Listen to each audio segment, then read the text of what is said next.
potenti. Infatti, b'umiltà imma b'serjetà u b'sinċerità ngħidilkom li dan huwa ħajkun wieħed mill-aktar messaġġi importanti tal-kumplament ta' ħajtek fuq din l-art. Għaliex ovvjament, once titla' minn fuq din l-art, għal kull min huwa ta' Kristu imur il-ġenna. Imma sakemm għadek fuq din l-art, da ħajkun wieħed mill-iktar messaġġi li int għandek bżonn iżomm quddiem għajnejk u tiftakar regolarment u forsi terġa' tisimgħu u nħeġġiġkom wara li jispiċċa dal-messaġġ aqsmuh, ixxerjawh, itolbu miegħi issa stess. Kulħadd jgħid id-dalba minn qalbek warajja, missi qaddis. Kellimni mill-kelma qaddisa tiegħek bl-Ispirtu Santu.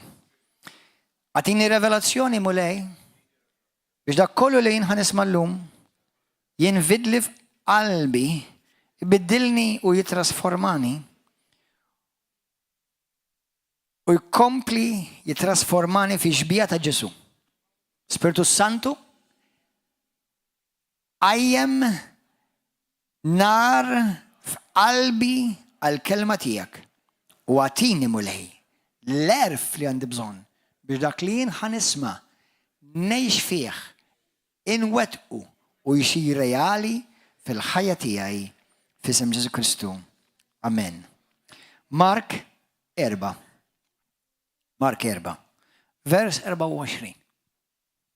Illi simawni bil-kbar serjetà, b'imħabba, b'sinċerità minn qalbi.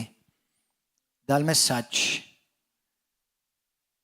ħalluh jidħol f'qalbkom kif nemmen li diġà tiseħħ u xerjaf. Fl-ewwel Timotju 4 vers 1 u 2 ma' 1. M'għandix dubju li l-maġġoranza minnkom u l-maġġoranza tal-Kristjani madwar id-dinja u anka forsi ħafna li jinnotaw is-sinjali meta l-żminijiet, il-biċċa kbir tan-nies jemmnu li aħna qegħdin fl-aħħar ta' żminijiet. Mill-lat profetiku, mill-lat bibliku, mill-lat tal-kalendarju profetiku nemmen li aħna qegħdin fl-aħħar ta' żminijiet. Issa mhux qed ngħidlek li ma ġurnata xi dik il-ġurnata ta' meta Ġesu ġej ma nafux, imma l-istaġun qegħdin fih. Imma nisimgħu xejn ilmu lejn xi jgħid anzi l-iktar boċċar, l-Ispiritu Santu qed jgħidha di. Din l-Ispiritu Santu qed jgħidha pratikament l-Ispiritu Santu dak li bħalissa għandna magħna fil-Knisja biex imexxina fil-verità sħiħa.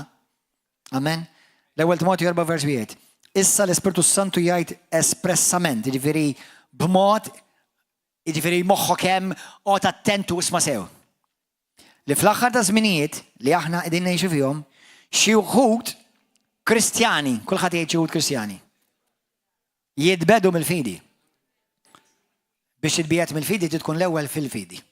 Sewwa, mela din hija skrittura importanti biex inti tibqa' sod fil-fidi, tibqa' sod fit-twemmin tiegħek u ma tħalli l-ebda dubju biża' jidħol f'ħajtek, isma' minni. Imma hemm affarijiet oħra li inti trid tipproteġġi qalbek minnhom biex inti ma titbietx mill-fidi. Moħħok hemm. Mela biex ma jitbedux mill-fidi u dawn jitbedu mill-fidi daw il-Kristjani jismawha billi morru jisirqu l-banek.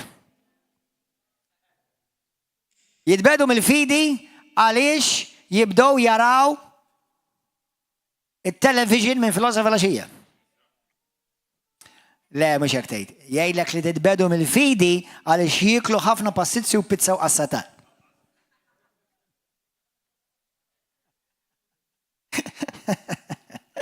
Isimgħu għax qed nitħaq u qed nipprova nagħmilha biċ-ċajta. Imma għaliex tinsiex jitbedu mill-fidi mela tiġa kienu fil-fidi u ħajtbedu minn dak li kienu fih. U jibdew jagħtu każ lill-ispirti qarrieqa u dottrini tad-demonji. Il-kelma dottrini hija tfisser tagħlim. Daqshekk. Dottrini. Jiġifieri daw jitbedu mill-fidi jinqalgħu mill-fidi fi Kristu u mill-talim tal-fidi għax il-Bibja ma sax tgħidx nemmen il-Bibja u ma nimxi bil-fidi għax il-Bibja jekk timxi mal-Bibja timxi bil-fidi bil-fors. Sewwa? Halleluja. Ħafna ma jirrealizzawx dik hemm il-darba jetta, infatti dil-ġimgħa smajt il-Bishop Tom Brown jgħidha wkoll, imma ħafna ma jirrealizzawx li r-raġuni number 1 li Adam u Eva waqgħu infatti għax tbedu mill-fidi. Għaliex, Alla għallhom tiklux minn dik iż-siġra x'hekk intom tiklu minnha, il-mument li tiklu minnha intom tmutu. U ovvjament il-mument li semgħu x'qal id-demonju taw widen għal xi ħaġa oħra u peress li il-mument li tagħti widen għal xi ħaġa oħra tidid bih minn dak li tkun smajt qabel. U tbedu mill-fidi. Mela waqgħu mill-fidi. In-nies l-aħħar ta' żmien ħajjaqgħu mill-fidi. U mhux in-nies, il-Kristjani. Għalhekk inti il-kelma tal-lum hija l-kelma tal-mulej għalikom Knisja tal-Mulej River of Love u l-Knisja tal-Mulej tal-poplu kollha ta' madwar Malta għawdex li qed isimgħu dan il-messaġġ bil-Malti llum. Isimgħu nisew, qgħod attent għax l-għadu ħajprova jagħżel minn kollox jagħmel minn kollox biex lilek ibedek mill-fidi. U ħajbedek tiġa tgħidlek kif ħajbedek. Le mhux vera bil-passizju qasad għaddik ċajta bħalma tafu. Ħajbedek mill-fidi minħabba li inti xħatati widen. Xħat isma'. Ġifieri tgħid li mhux tisma' ġifieri jiena jekk inkun barra fit-triq nisma' l-karozzi, nisma' l-ajjat ta' tfal jew tan-nisa. Mhux għal dak it-tip ta' smieħ qed ngħidlek għal xtajt l-Iskrittura what you lean your ears to listen. Għal dak li inti tmil widnejk biex tisma'. Mela inti tittoqgħod attent x'tisma' għax ħajja fetwalek kollox. Fħajtek kollox, letteralment kollox. Letteralment. U ħajbeduk għax dak li ħajbedek mill-fidi ħajkun ġej ispirat mid-demonji.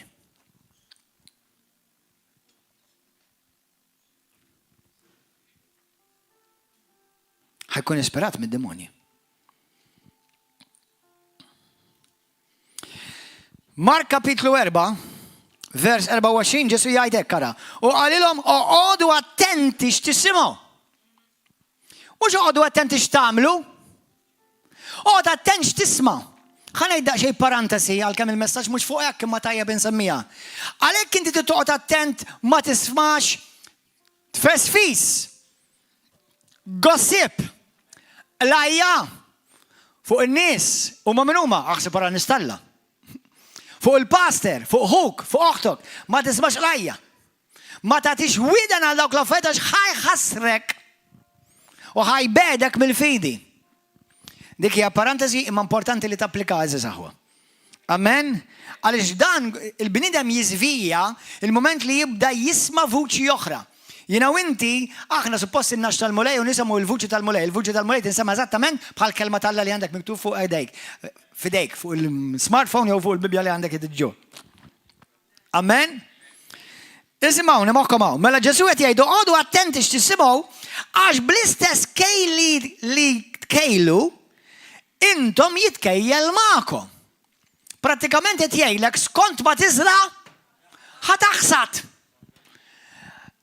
F'Mark kapitlu 4, f'Mark kapitlu 4 Ġesu jitkellem qabel ma din l-Iskrittura, jitkellem fuq il-bidwi u z-żerrija ta' dawk l-4 artijiet differenti. Dawk kollha semgħu il-kelma kollha semgħuha. 3 minn 4 mietu totali. Imma 3 l-huma dawk li mietu kollha semgħuha l-kelma, ma l-moment li ta' widen għal xi ħaġa oħra għatlitilhom il-kelma tal-Alla fihom. Il-moment li bdew jisimgħu xi ħaġa ulterjuri li ġib il-kelma tal-Alla fi xejn, tradizzjoni tal-bniedem, legalizmu tal-bniedem, filosofiji tal-bniedem, dottrini oħra li jġibu l-kelma tal-Alla fi xejn, dawn l-affarijiet kollha joqtluk spiritwalment. U jġibu Ġesu jgħidha da mhux Gordon da, jġibu l-kelma tal-Alla fi xejn. U lilek joqtluk spiritwalment u inti tkun tbejtu l-qasin dunaj. U jkun it-tort kollu tiegħek għax inti smajthom. Inti qatt tismagħhom minn qalek biex qed tismagħhom. Illum jiena Gordon John Manche, 30 sena Kristjaneżmu, nażel bir-reqqa x'nisma'. Ma nismax kull min jiġi jappari bil-video fuq Facebook, YouTube, jew Twitter, jew Instagram, jew TikTok. Le noqgħod attent il-min nisma'. Noqgħod attent predikaturi x'nisma'. Noqgħod attent x'jingħad fuq it-televiżjoni, noqgħod attent.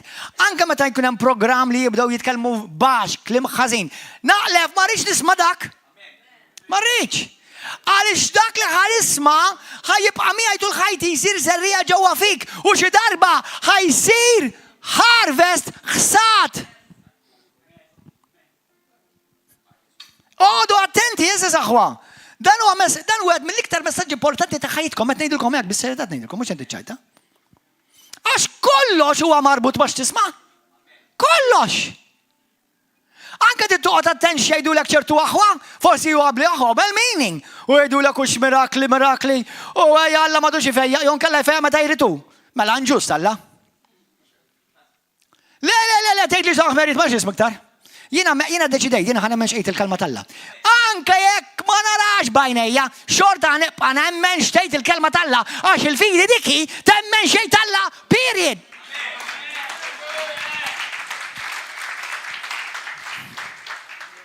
Għodu attenti, nirringrazzjaw l-Alla li aħna knisja li narawhom bil-mirakli, intom għandkom responsabilta ħafna iktar minn ħafna knisja oħra. Aħna hawnhekk kull ġimgħa morru wara fuq il-YouTube. Ħa noħorġu testimonjanza ta' waħda ta' wieħed li kien 14-il sena color blind. Hemm testimonjanza oħra ta' Steve rridu noħorġuha li kellu tumur hawnhekk bes u fuq l-artal. Intom taħduhom fuq grati dawn l-affarijiet, intom taħsbu li kull imkien jarawhom dawn l-affarijiet.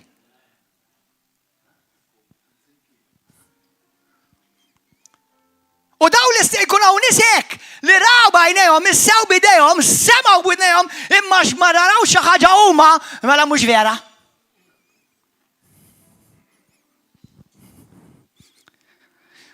Ħanejdilkom xi ħaġa, mhux fuq dak il-impiet kemm ħanejdha sa, la ġejja.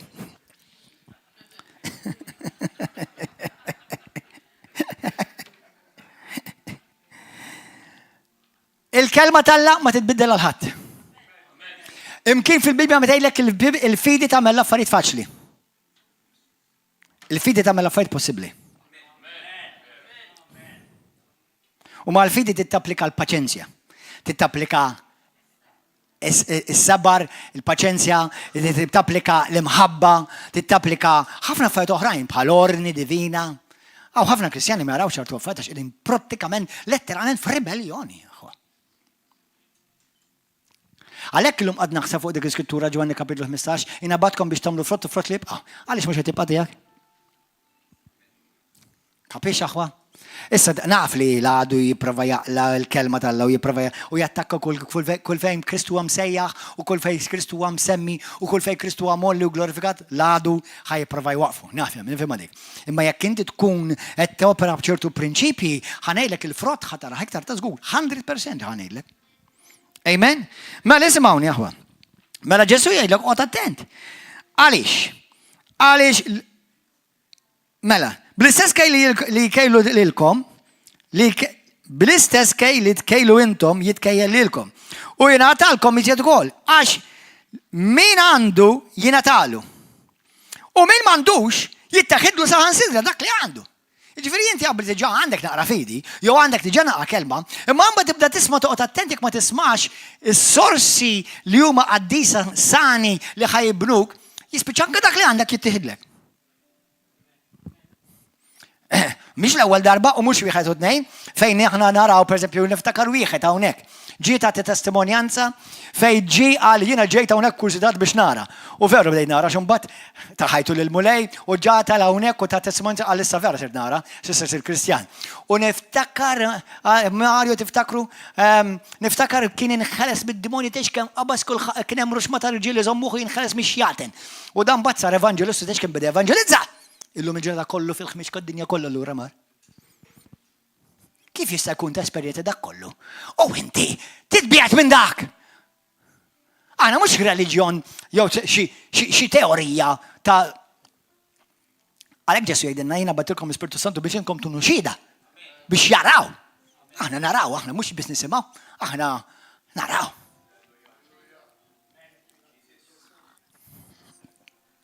Jew nkella ieħor, brother ieħor. Rajtu ftit ilu. Tgħidx kemm kien żelus għall-mulej, tgħidx kemm kien iġib nies lejn Kristu. Reġa' ma allura fil-ħmiex tad-dinja kif tista' jkun tara dak kollu la jkun għadha Alla ħadem miegħek u terġa' tmur lura lejn ħmieġ. U taf li inti qed fil-periklu tat-telfien għax issa l-verità tafha. Taf kemm hawn hekk daw bħalhom, gżut sta. Tgħid li ma forsi għax il-pastor, toħħal fl-ebda pastor. Għalkemm naf li mhux il-pastors kollha number one l-ebda pastor mhu perfett u l-ebda apostlu profeta mhu perfett. Imma anka pastor Jesus għamlu ilu. Ġuda mhux ma' Ġesu kien. Mhux anka ura l-mirakli, mhux anka ura n-nies jinħelsu bix-xitan. U mhux anka u Alla kienu żgħat bil-qawwa tal-Alla. U spiċċa għax ta' widen lid-demonju għax il-Bibja tgħidlek. Beda jfesfislu. U beda jikkonsidra x'qallu lid-demonju. U spiċċa ntalab dak li beda jisma'. Għalhekk tittażel x'tisma' u lil min tisma'. Not joke, this is not a joke ta'. Ħanajdilkom sen oħra min jaf kemm ikun hawn minnkom li tkunu qed tiġu ittestjati fuq di. Xahar ieħor. Il-ġimgħa d-dieħla. Ismawni. Dak li tisma' jiżvela fik inti x'qed tiekol. X'qed tiekol. Għax dik hija d-dieta spiritwali tiegħek. Dak li tisma' jiżvela x'direzzjoni se tieħu ħajtek. Wow, kemm importanti di. Dak li tisma' int ħajżvela x'direzzjoni ser tieħu ħajtek. Dak li tisma' jiżvela x'tip ta' aptit ħajkollok fil-ħajja tiegħek. What you feed upon is what you hunger after. Dak li inti tiekol ħad tispiċċa tiġġewwa iktar għalih. Għalhekk jiena nispiċċa nisma' nara Kristjani, int kif tista' tissapportih il da? Jew kif tista' tissapporti tisma' dal-ħmieġ? Tidnejlek għaliex għax mietu. Għax inti dak li inti tiekol minnu ħad tispiċċa tixxenna għal dak li se ħmieġ. Dak li tisma' jiżvela moħħkom għax di ħafna minn nies ma jirrealizzawhiex, inkluż Kristjani. X'tip ta' spiritu ħadd attejra fuq ħajtek, taf? Isimgħuni moħħkom hawn, kulħadd jgħidha warajja, kull kelma hija ħajja u kull kelma hija kapsula. L-ebda kelma ma tiġi għandek vojta. Every word is a capsule. It carries something. And every word carries a spirit. Either the Spirit of God, u xrajna jisimaw, jitbedu għax jibdaw jisimaw dottrini ta' xjatin. U ħafna minnhom ma jafux qed jisimaw xjatin, imma xjatin qed jisimaw. Għax qed ibeduk mill-fidi. Il-maġġoranza mhux ħajdu ara ħammur nisma' x-xitan, ħammur nisma' dak il-satanist. Ħammur nisma' la. Qed jisimgħu dottrini li ġejjin ispirati mix-xjatin u ħajbeduk mill-fidi. U inti meta tasal quddiem Kristu, taf x'ħajjgħidlek ħannara kemm bqajt fil-fidi. Faithful.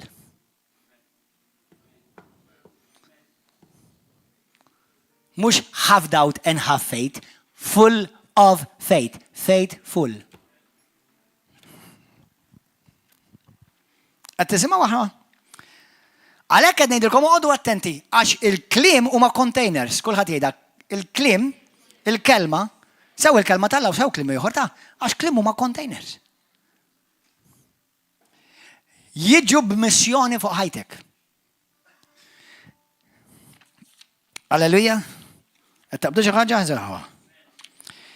Dan ukoll jiżvela, x'tisma' jiżvela kemm ser tkun jew kemm ħatola fil-ħajja tiegħek, kemm ħatmur il-bogħod, jew kemm ħad titbaxxa u se tikseb fil-ħajja tiegħek.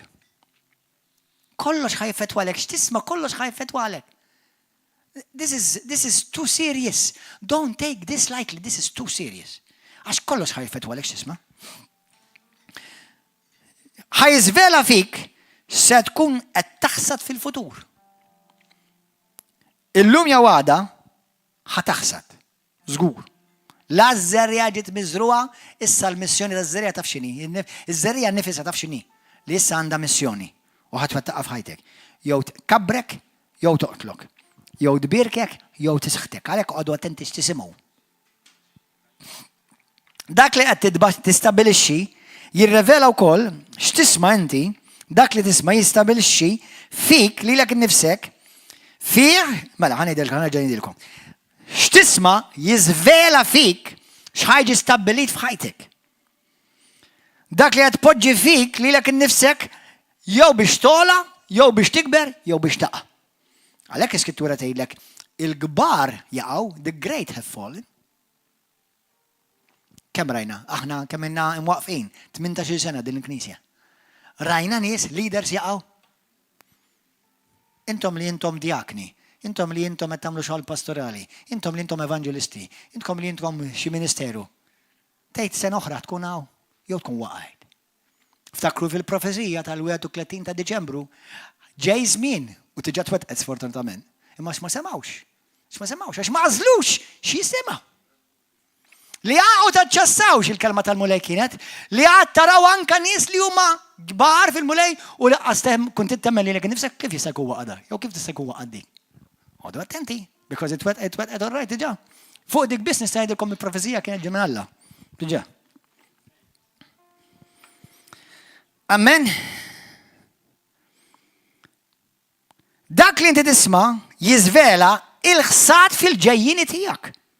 Tkun taf x'ħajkollok il-ġejjini tas-sena d-dieħla? Tista' tkun taf. X'qed tismallu?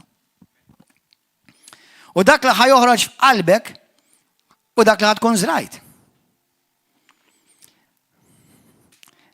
Dak li tisma' issa jsir inti ssir b'dak li tisma' dak li ġor li tisma'. Xi tfisser? Inti ġilis majnija fil-medicina di, għaw nis li jaqbadhom virus u jmarradhom. Imma għaw nis li il-virus ma jmarradhomx mal-ewwel, imma jisiru carriers. U inti ssir carrier. Inti ssir carrier. Ta' dak li tirċivi. U tispiċċa tiżrassa żerrija ħadd ta' dak li tirċivi. Għalhekk Ġesu jgħidlek oqgħod attent tisma' u lil min tisma' u kif tisma' u xtati widen, għalhekk titoqgħod attent. Għalhekk jitolbu jgħid l-Ispirtu Santu issiġillali widnejja. Ħalli noqgħod attent ħalli jidħol għax minn widnejja jidħol f'qalbi fil-ġnien ta' ħajtek. Għal-mument dak li smajt, forsi ma tkunx konxju li dik xi ħaġa issa daħlet f'qalbek, u se ssir bħal żerja b'missjoni li ser tipproduċi ħsad f'ħajtek. Ħanidilkom aħwa. Illum jien għandi 52 sena. Nirringrazzja l-Alla. Grazzi Ġesu. Illum qomtek nirringrazzja l-mulej xahar ġdid. Staġun ġdid. Il-mulej poġġieli f'qajti li dan fil-spiritu tiegħi din hija li dan ix-xahar ħajkun xogħol ta' li affarijiet li things will be restored back to many. Nies li għandhom bżonn miraklu ħajraħu dan ix-xahar, nies li għandhom bżonn fejqan ħajraħu dan ix-xahar, li għandhom bżonn għandhom breakthrough ħajraħu dan ix-xahar. Imma bdejt ngħid ġo qalbi issa bdejt nirrifletti. Ngħid u ħanejlekkom xeġġo qalbi. Qed li kieku kellu jiena, kieku veru teżisti reincarnation, irid nerġa' nkun Gordon John Manxa tal-lum. Daqshekk nirringrazzja l-Alla ta' ħajti. U glorja biss l-Alla, għax wara kollox jien ma żilx ħajti għażel il-mulej. Nirranġa xi affarijiet, ħalli imma xertu affarijiet ukoll xi kontant titgħallem li jekk inti titgħallem tiħħendelja l-affarijiet li ġew f'ħajtek b'mod tajjeb, b'mod Alla godli. Mbagħad l-affarijiet li x-xitan iġiblek xorta jduru għal ġid tiegħek. Xorta Alla jdawwara mal-ġid tiegħek. Għalhekk għodu attenti xi predikaturi tisimgħu. Sewwa x'dottrini tisma'. U kull ħaġa li ma tibnikx fil-grazzja, kull ħadd jgħidha. Kull ħaġa li ma tibninix fil-grazzja ma nħallix tidħol f'qalbi. U jekk ma tibnix il-Knisja, dik li qed tisimha. Dik li għax qed tismenti, ħatibni l-Knisja li inti parti minna, orrajt aħna parti minn Knisja globali, fi Kristu Ġesu l-ġisem ta' Kristu, imma fil-Knisja lokali, River of La Malta, Għawdex. Ħatibnini di. Għaw nies li kienu maħna kienu leaders jipritkaw fuq dan il-pulptu, għax bdew jisimaw tex kemm għamlu ħmerijiet illum il-ġurnata. U żvijaw u bdew gruppi tagħhom u dottrini tal-biżament, Ġesu. Ovvjament mhux din il-Knisja biss bħalma tafu bosta knejjes jiġrilhom hekk. Imma m'għandhomx għalfejn. X'ma tistax tgħid li ma sambux il-kelma da. U ma rawx bajnehom il-qawwa tal-Ispirtu Santu Ġesu Kristu ħaj jimmanifesta fostna. Kif jispiċċaw jiżvijaw daqshekk f'banaliżmu? Għaliex bdew jisimgħu xi ħaġa oħra, vuċi oħra. Ara, ħantikom eżempju jien, ħanilkom kif topera il-Knisja Tella. Apparti li Ġesu Kristu huwa r-ras, imma Ġesu poġġa kongregazzjonijiet u poġġa leaders, poġġa il-kelma leaders ma tantx ġobni il-verità. Fil-verità fil-Bibja m'hemmx leaders. Li hemm huwa apostli, profeti, evangelisti, rajja u għalliema. Mela, jekk inti apostlu, jekk jien apostlu, jien bil-grazzi tal-apostlu fuq din il-Knisja fuq dan ix-xogħol li Alla f'dan. Mela, jiena nopera mal-Knisja kif nopera ma' Wliedi ma' Marti. Tidnejlek kif nopera? Uliedi jiklu biss l-ikel li jidħol fid-dar tagħna.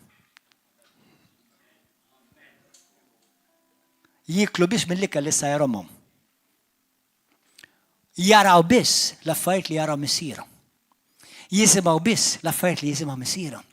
U għalhekk it-tfal tiegħi llum il-ġurnata nirringrazzja l-Alla u glorja biss lill-isem Ġesu Kristu daw it-tnejn jevanġelizzaw u ma jibżgħux jitkellmu l-verità quddiem ħadd u mkien.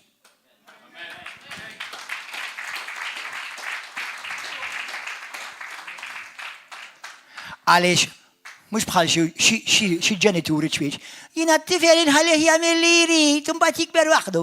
Balalu. Inta tabbuża b'wolidek. Alla għamlek ġenitur biex inti tipproteġi l-ulidek ma tħallihom jagħmlu li jridu.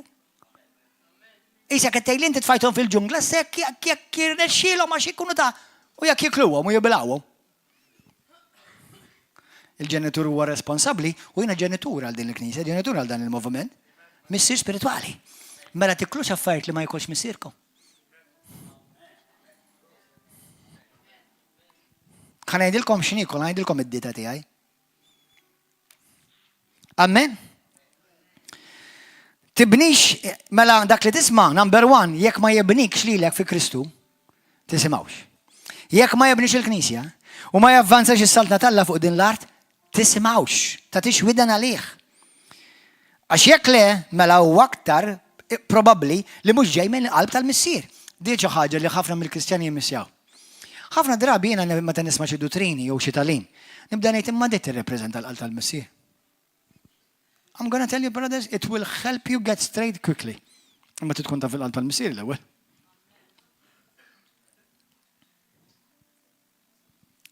Jekk kienet nisma' xi dottrina, naf, pereżempju, biex kun Alla tittilbes qalzi taħdar bil-fors. U għaw minn jemminom daw il-banalitajiet, believe me. Nibdajt imma di l-qalb tal-missier. Fej spiċċa il-prinċipju tas-saltna li Alla jara l-qalb. Fej spiċċa il-prinċipju tas-saltna li it-tieni Korintin kapitlu 5-16 aħna ma narfux iktar il-ħadd iktar fil-ġisem imma issa fl-ispirtu. Fej spiċċa issa li jien issa nirċievi mid-dilka tal-Ispirtu Santu ta' fuq persuna mhux mill-ġisem tal-persuna. Revelation for those who are awake.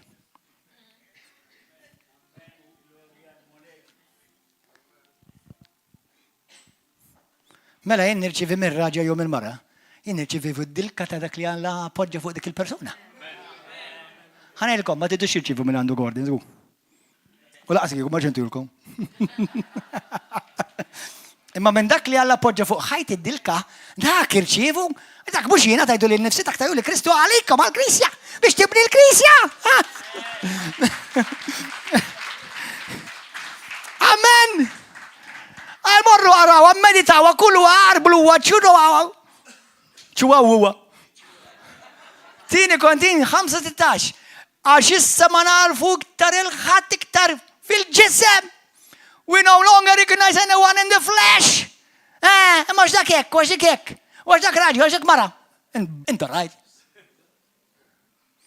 Jien hekk nara ħmara u titkellem il-mulej ukoll nisma'. Bassa l-kelma tal-mulej. You don't realize you are falling in the flesh. Intix tinduna li għattaqab il-ġisem. Dik hija l-qalb tal-Missir. Ejlu Spiritu Santu kellimni. U jekk dijat nigżek, ejlu Spiritu Santu grazzi tal-li tniggizni. Amen. U tattenda x'mek mhix ġemel qalb tal-Missir, ġemel ladu u għed qarraq bik ladu u ħaj neħħik mit-triq tal-mixja tiegħek ta' ma' Alla u waslet biex neħħilek Is-sejħa minn fuq ħajtek u d-dilka Alla minn fuq ħajtek, grazzja Alla minn fuq ħajtek u tqaċtek mill-eruq mid-destin divin tiegħek fi Kristu.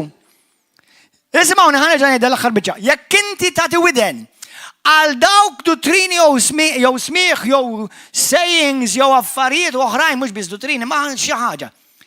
Jispiċċa jekk ma tkunx hemm il-qata l-missier, ħataqilek mid-destin tal-Alla. ħataqilek mid-destin tal-Alla. 100% ħataqilek. Alla m'għandux żewġ pjanijiet għalik, waħda għandu. ħafna jaħsbu li għax mela ħanitlaq minn hemm għax hemmhekk ħanitlaq minn hawn għax hemmhekk u għax inti taħseb li Alla xi ċippitatu. Alla il-sema ħadd ma jagħmel li jrid għax kulħadd qiegħed f'postu fejn Alla poġġija. U inti taħseb li inti hawnhekk tagħmel li trid. Għalhekk jaħasra sfortuna fil-ġisem ta' Kristu madwar id-dinja ta' mhux Malta biss. Meta xi ħadd qed jiġi ddixxiplinat imur knisja oħra u hemmhekk jakkomoda. U xi tallem, u xi talmet, u fejn kibru, issa kibru. Issa l-affarijiet okej.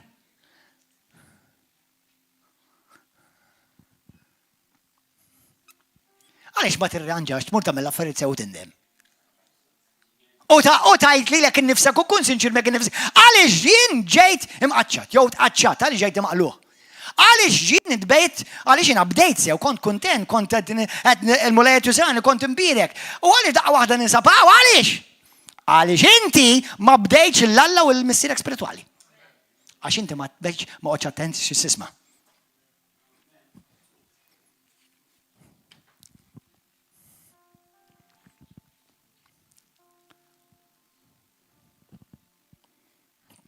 Alleluja. Saqsi li jekk nifsek, dak li jienet nisma, jirrefletti l-qat tal-missier. Jina kull meta nisma xi ħaġa l-min nisma l-min nisma. Jekk ittaqalni, jekk iġib li kundanna, sa nafti, Ġesu x'imkien iġib kundanna li xaħan, apparti l-Fariżej. Avolja metali għom xorta waħda? Le. Ġesu fl-ebda post bit-talim tiegħu ma jħossok li jġiblek xi tip ta' kundanna u taqlek. Jek tisma l-qalb tal-missier li topera minn Ġesu Kristu għax Ġesu Kristu huwa l-espressjoni eżatta u ġbija eżatta ta' Ġesu Kristu fuq din l-art manifestata. Le. Jekk inti meta taqra l-iskrittura l-ittri ta' Pawlu u l-Ispiritu Santu jien ma le. Mela, minn fejn tiġiba din dottrina? Minn fejn tiġibu dan it-talim? Minn fejn tiġibu dan li qed ixxanda? Tifhem? Kemm importanti li aħna nkunu dejjem midħla, dejjem teqbad tikber, dejjem teqbad titgħallem. Ismu l-qalb tal-Missier. Amen aħwa? Alleluja. Tista' timmaġina l-Ġesu jagħmel dali qed tisma'? Għadu mbeda jiena nisma' xi ħadd jipriedka. YouTube, Facebook, Instagram. Nista' nimmaġina l-Ġesu jipriedka ħdan. Dan, point 3, dan li għat nisma se jgħini nimxi fil-libertà tiegħi fi Kristu, morru Galatin kapitlu 5, morru malaj.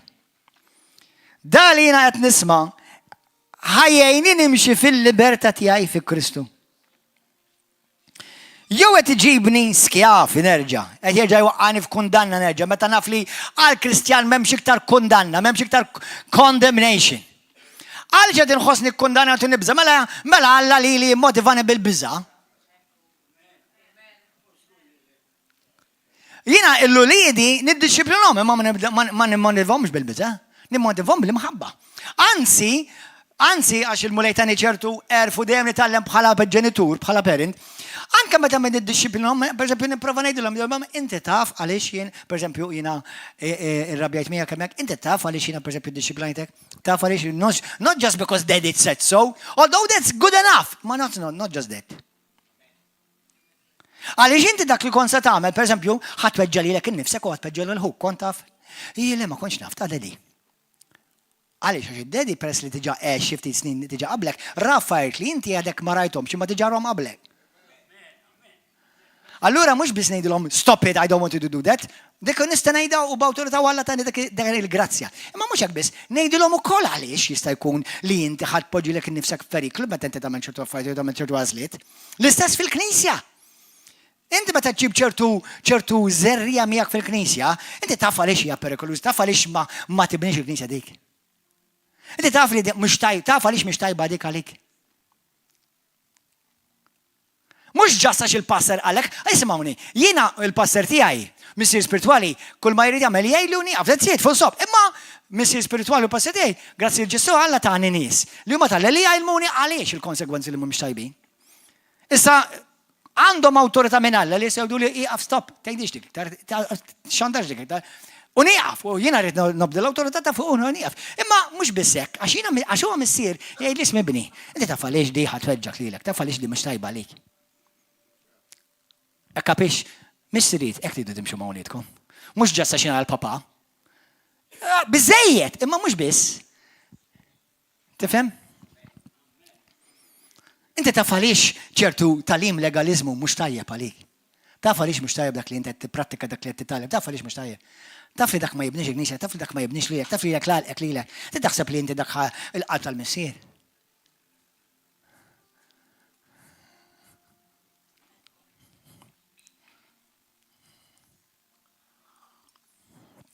Galatin 5:1. Kristu ħalisna biex ngħixu nista' biex nies ħilsa. Ħilsa minn xiex. Jekk taqraw Galatin kollu ġifieri mill-legaliżmu, mid-drawwiet, sew tal-liġi u sew li jġibu n-nies madwarna. Żommu sħiħ u terġgħux midduwonkom għal madmat tal-jasa. Mhux qed ngħidilkom issa għamel li trid u tidneb, ta' ma tistax tagħmel li trid tidneb. Anzi jekk inti ta' Kristu u taħseb li tista' tidneb u tagħmel li trid għadek m'intix ta' Kristu. Sewwa, imma mbagħad hemm dlub ieħor li mhux daqshekk ovvju li huwa ċertu talim, ċertu jħassra affarijiet li lilek ħajbedek minn Alla, ħajaqtek, ħajqaġtek, ħajqilok mill-eruq. U titlef is-sejħa tiegħek. Titlifha 100% ngħidlek titlifha. Tgħidli allura bil-forsa u river of love, jekk se naftit. Mhux bil-forsa u river of love. Imma immaġina uliedi jgħidu li, jien inti biss il-papa, inti biss papa fid-dinja, għalikom jien biss papa iva. L-oħrajn jistgħu jkunu tzija, l-kuġin, it-tziju, n-nannu, dawk kollha tajbi, ma jien biss il-papa tiegħek. U tista' tmur id-dinja kollha u mhux ħajkollok l-ebda papa ieħor, ħajlaba ta' papa, ma mhux papa vera. Għax tinsiex li Alla huwa familja. Mur ara kif Pawlu jitkellem ma' wliedu. Mur ara kif Pietru kif jitkellem ma' wliedu. Aħna li ngħidu nimxu mat-Testament ġdid.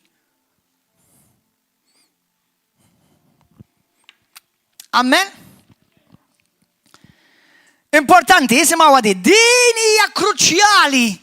Nara ħafna Kristjani, rajt ħafna Kristjani daw 30 sena jaqgħu f'dan id-dnub. U ma jindunawx għal huwa dnub. Isma'wa.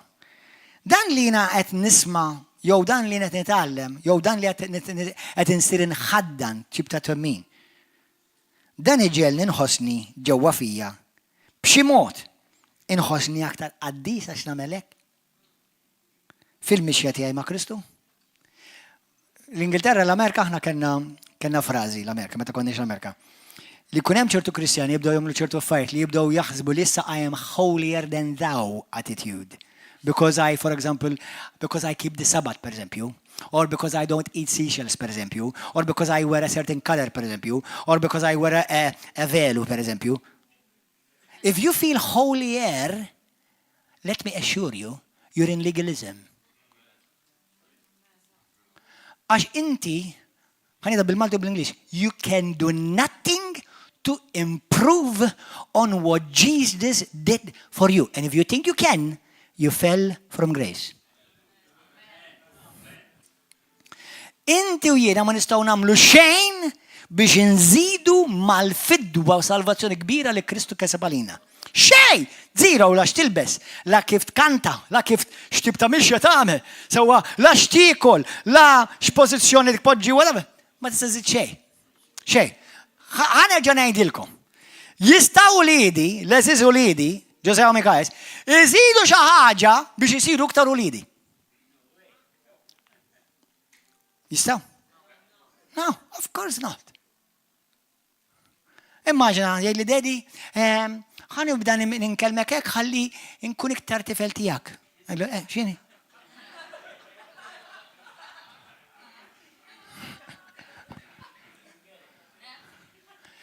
Jew inkella daw li diġà għandhom dak kollu li huwa tiegħi ta' Marti, kollu tagħhom diġà, daddy ara ħa nagħmel hekk ħalli ikolli iktar. Ikollok iktar biss diġà għandek terġa' tgħidlek kollox u m'għamil xejn. M'għamil xejn tiġa tgħidlek kollox ħaddek iktar. U jispiċċa joffendili qalbi. Għax issa nibda nħossnina li jisu qed jipprova jixtrini meta diġà huwa kollox tiegħu.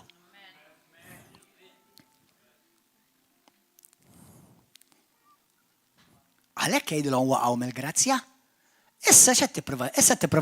Alla limlik bl-Ispirtu Santu issiġillak u salvak! Bl-Ispirtu permezz tal-fidi biss! Issa! Qed tipprova toġġob il-alla fil-ġisem! Anybody home? Morru għaraw Galatin kapitlu 5 minn 5. Irċevejtu l-Ispirtu għax ammintu. Irċevejtu l-Kristu għax ammintu. Alla milkom u lidu għax ammintu u issa, daqqa waħda. Sirtu u lidu għat t-provaw tiksbu li tkunu ktar u lidu. U didu ammintom orraj, aħna jew maħniex.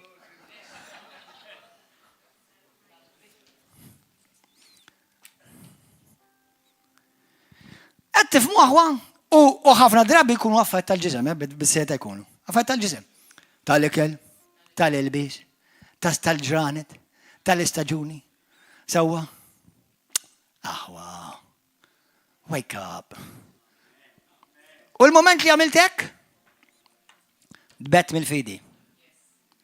U believe me or not.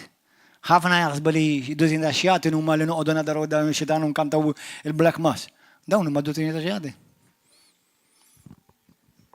Ma nisimgħuni, jekk inti qed tħaddan xi tip ta' talim, jew qed tisma' predikaturi li jgħallmu ċertu talim. U taħseb li inti għax tagħmel xi ħaġa minn int fil-ġisem, tista' toġob il-iktar. Jew qed tħossok iktar qaddis, issa tħossni iktar powerful. Dak fisser li inti tista' titlef għax intridi. Kwalinkwa ħin tista' ara dak li ta' Kristu ma tista' titlfu qatt għax huwa don. Il-Bibja tgħidlek kapitlu 5 ta' vers 17 tgħidlek il-grazzja hija don. Mux premju, grazzja hija don. U liedi m'għamlu xejn biex jitwildu minni u jkollhom dak kollu li għandi huwa tagħhom għax huwa biss don. That's it. Il-pożizzjoni tiegħi ma' Kristu hija don. The gift of righteousness, not the reward for what we did, a gift. Imma ħafna ma jifhmuhomx daw il-prinċipi tas-saltna. Ma jifhmuhomx. U jiġu maqarqas fortunatament. Dan iġġelni, mela, dak li qed nisma' jġelni bħalli kikun ħossni li qed insir iktar qrib tal-lax nagħmel xi ħaġa partikolari bħalma semmejna. Dan li qed nagħmel inħossni li jiena qed noġob il-Alla aktar għax issa pastor noġob il-Alla iktar, toġob il-Alla iktar. Alla oġobtu meta kont għadek fil-ħmieġ għax rak minn Kristu. Dik ta' grazzja. Li l-anġli ħokku xarhom u rashom fuqha. Għalhekk il-grazzja tilliberak, il-legalizmu jwaqqak fil-bondage, skjaf jerġa'. Kapix aħwa? Alleluja. Għalhekk oqgħod attent x'isma' kulħadd jgħid, oqgħod attent x'isma'. Ejd il-dak taħdek oqgħod attent x'tisma' u x'tagħti widen. Dan huwa prinċipju serju importanti ħafna. U ħafna li ma tawx każ ta' dawn l-affarijiet sofrew naufraġġju tal-fidi tagħhom. Amen. Espressament il-Bibja tgħidlek li fl-aħħar ta' żmien ħafna jitbedu mill-fidi. Għaliex jagħtu każ għal dottrini li huma ispirati minn spiriti qarrieqa u demonji. Rumani kapitlu 10 vers 17 tgħidlek li l-fidi tiġi permezz ta' smigħ. Il-fidi tiġi permezz ta' smigħ. Imma x'tisma'? Is-smigħ tal-kelma tal-Alla. Imma l-appost ukoll jaħdem. Anka d-dubju jiġi permezz ta' smigħ. Anka li inti tibda tagħmel question mark jekk hux veru Alla qala di. Ħanejdukom aħwa. Dal-ġimgħa qed nirrifletti bħas-soltu insomma ta' spiss nirrifletti. Sewwa mhux il-ġimgħa biss. Meta Adamu u Eva kienu fil-glorja tal-ġenna, ma kien jonqoshom xejn. Kull ma millhom ix-xitan tassew Alla qal. Ma inti taħseb li jekk tfisser di li inti taħseb li jekk tfisser di li Alla li inti vera ħatmut. U xi tmut mela, mhux xi tmut mela u xi ħadd xi darba miet. U x-xitan hekk jagħmlu ħafna Kristjani. Ma fiqx. Minti, u inti ma tafx li l-fejqan huwa bi-spiritwali mela l huwa min isifiqu. U x-fejqan daw kollha ħmerijiet. U x-viżjonijiet, dak għax ħabad rasu, għax viżjoni. U bħal-ħolma u profetiku li toqgħod dejdu bħolm profetu x'ħolmu. Dak għax kiel xi pizza u għadet l-fulus donku. Qed tifhmu? Daw minnu laqqas jafu joħasra, laqqas jafu li qed jiżvijaw u qed jinqalaw u d-demonju qed jagħmel kollu. Aħna għandna proverbju fil-Malti u anke bl-Ingliż jgħiduha li l-għeneb li ma ħlaqux qalulu qares. Jekk l-għeneb ma ħlaqtux ħabbad siġġu u qabdu. U s-siġġu jirrifletti ħafna profetikament. Tarġa. Itla tarġa. Sinjali għadek minn tiġ viċin biex tilħu, għadbaqalek xitla fit-tarġin. Mbagħad tilħu. Mela tneħħis siġġu tgħid restax ma ħaqtux. Jew tiġi tgħid li mhux vera il-fejqan llum. Jew titkellem bil-ilsna tad-demonju. Miskina. Imma ġralhom ħafnek u jista' jiġri lilkom. Imma fejsem Ġesu Kristu ma jiġrix ilkom.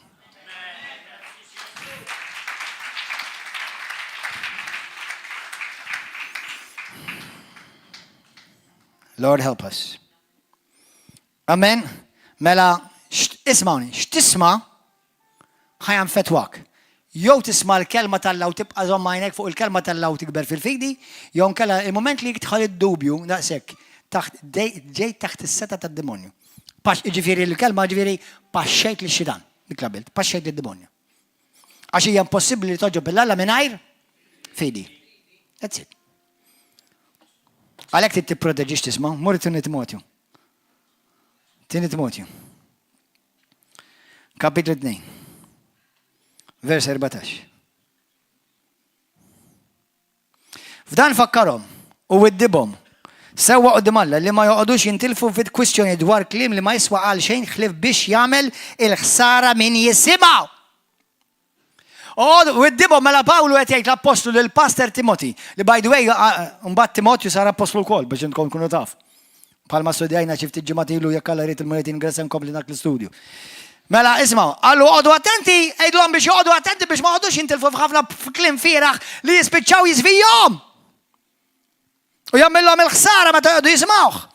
Għamel mill-aħjar biex iġġib ruħek qudiem Alla bħal bniedem li għandu għadda mill-prova, bħal l-ħaddim li m'għandux minix jistħi li xandar birreq għal-kelma tal-Alla.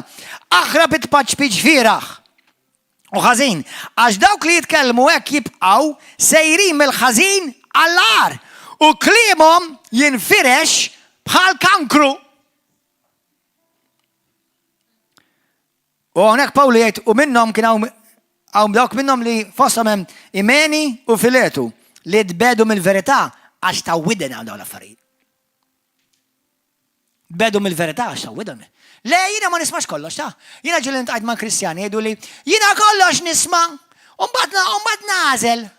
Le ħanek xeġrilek. Inta tisma' kollox. Ix-xitan għażlek u ħajħarbatlek ħajtek. Jekk id-demonju kien kapaċi jiżvija lil Adam u Eva fil-ġenna, jekk id-demonju kien kapaċi jiżvija wieħed li Ġesu kien l-iktar li jafda, Ġuda, kont taf li Ġesu kien jafda l-iktar wieħed lil Ġuda? Kemm minnkom intom tafdaw l-accounts tagħkom ma' xi wieħed li jkun traditur u ħalli? Ġesu hekk għamel f'dah. Issa tista' tgħidu għax Ġesu ma kienx pastor tajjeb, naħseb imħabba l-Pastor Jesus. Naħseb tittor il-Pastor Jesus, għax kieku ma jtalax dak.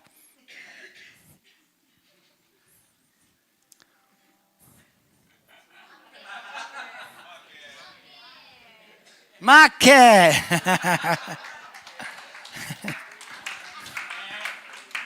Le tela inqalaq jew ġie maqluq jew ġiet maqluqa għaliex ma semgħux mill-twissija tal-Ispiritu Santu li fl-aħħar ta' żmien għax taw widen għal talim għarrieq żvijaw u nqalgħu u tqaċtu. Le ma nismax da kollox jien. Anka jien illum il-ġurnata li jien 30 sena fi Kristuna fil-Bibja kważi fuq palazzu bajja. U dejjem għadni nitgħallem u kollu għad attenx nisma'. U xi kol dan nisma' xi ħaġa ittaqqalni ngħid le tismax kollox. Inti toqgħod, inti jekk tmur ristorant u taf li għandu l-junk food toqgħod ħan ikol kollox imbagħad darba li jekk joqtlok dak il-ikel. U jivvalenak. Inti tafu, l-iskrittura fil-ktib tal-Ekklesjastis, fil-ktib ta' Ġob, tgħidlek li l-kelma li tisma' huwa bħal li kollek tikol. Il-moment li tduqu ħajaffettwak. Qgħod attent. Tkunx iblaħ. Itlob l-Alla jibnik fid-disċerniment. L-erf tal-Alla ġifieri. Amen. Għalhekk jiena ħafna drabi meta xi ħadd jgħidli le ma rridx nisma' ma jimportanix. Ismajt pasa x'qalu fuqek ma jimportanix. X'għaġ smajx kitbu ma jimportanix. Ma jimportanix qalu. Jew xi ħadd jiġi jgħidli x'qalu fuq ċertu predikatur li pereżempju naf li huwa bniedem talla. Tafx ħareġ fuq il-news passer fuq dak il-profeta jew fuq dak il-passer fuq dak tafx le ma jimportanix tax. Għamel x'għamel jekk għamlu ħażin jew m'għamilx ħażin, Alla ra kollox. Il-verità Alla biss jaf, il-ċirkostanzi ta' dak ġara Alla biss jafhom. Imma jien arċivejt, ġejt itbierek minn dak il-Ministru. Ġina dak il-Ministru meta rajtu jaħles ix-xjat in-nies u ħajthom jinbidlu, meta rajt il-kelma tal-Alla ħiġab qawwa minn fommu u jiena tberiktu mbnejt. U issa x'għamel għax xi ħadd ħamġu. Ħannara x'qalu fuq ħalli nar. Inbalalu.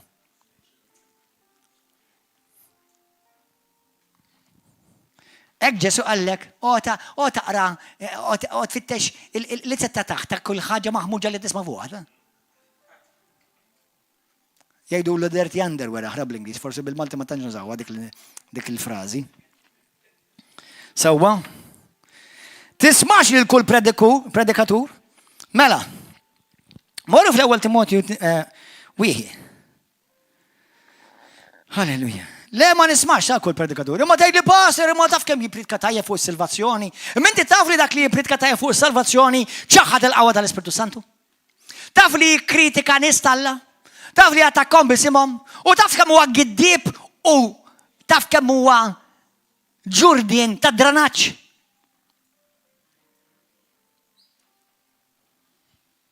Imma int ma tafx. Ixxerja l-post tiegħu. Ħalli mhux biss jisimgħu fuq is-salvazzjoni, mbagħad jisimgħu kontra d-donni tal-Ispirtu Santu u kontra l-fejqan u kontra li tgħix ħiles fi Kristu.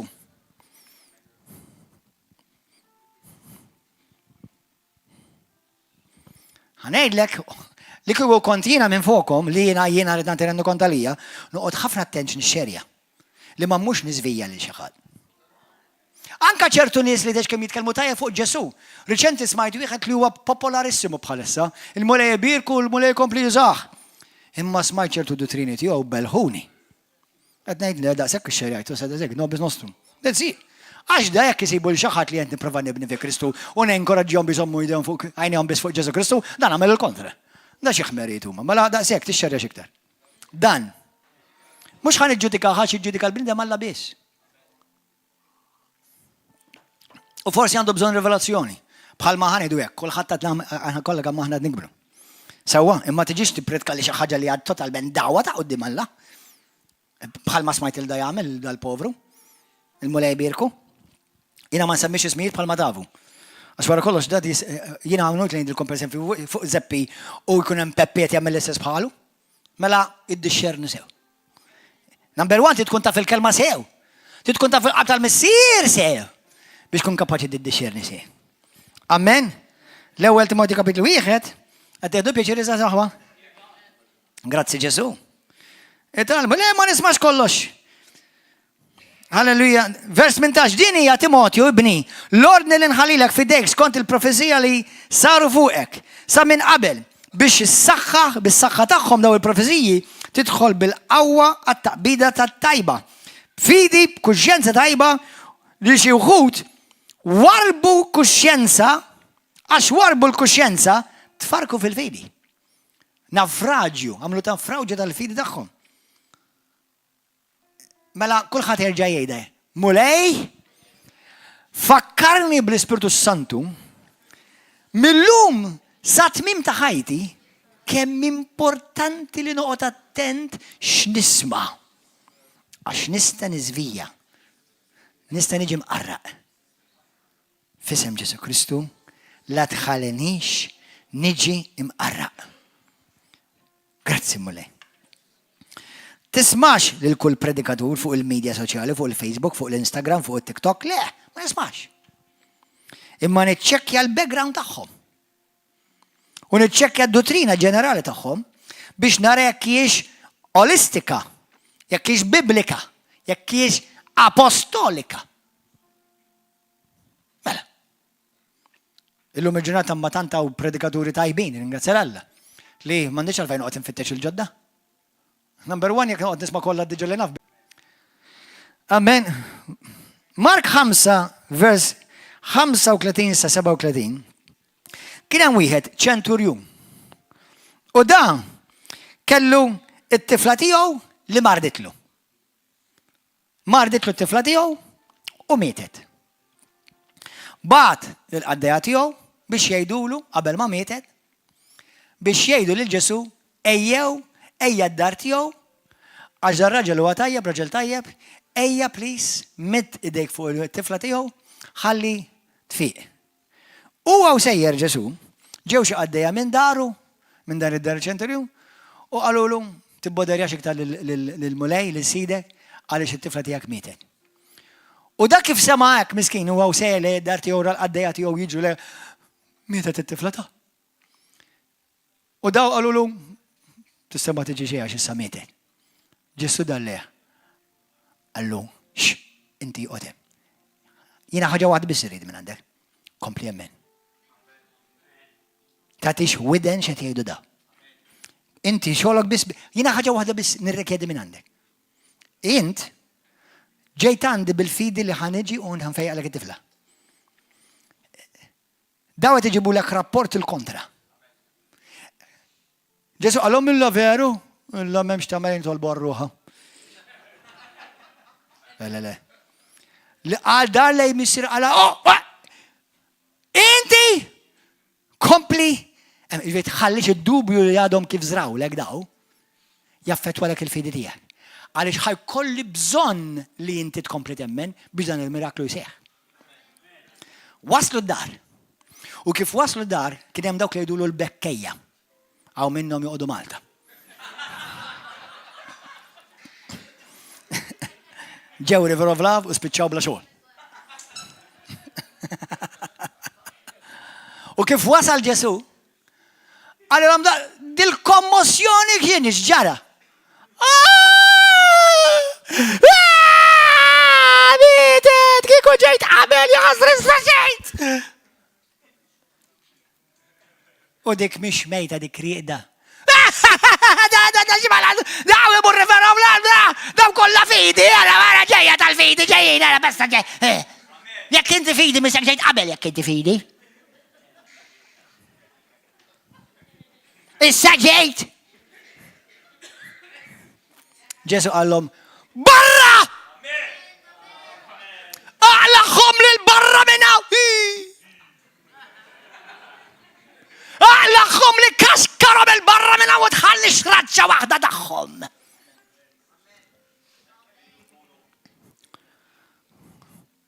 Inti kompli hemmen. Talita.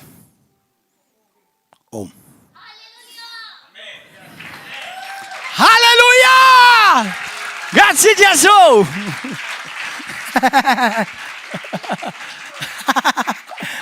Amen! Aw knejjes li għandhom bżonn tindifa nobis Halleluja, x'ma jaraw miraklu fejqan. Jekk inti l-ħin kollu tiddubida, għax għadek ma rajtx, anke jekk mitt u kollat baqalek il-ħila u t-tama li terġa' tqum. Għax Alla li jista' kollox jammar ġewwa River of Love u l-poplu ta' River of Love u l-poplu tal-Mulej. Halleluja. Grazzi Ġesu. Kemm kienet importanti għal Ġesu li jkompli jemmen dak? Avorja mietet! Issa too late, Pastor. It's not too late. Number one, with God there's never early nor late. Because He is the God I am, not I was or gonna be. Amen. Għalhekk River of Love naraw il-miraklu fejqan u l-ħelsin, għax hija atmosfera ta' fidi. U jekk nara biċċa dubju inkaxkara l-barra.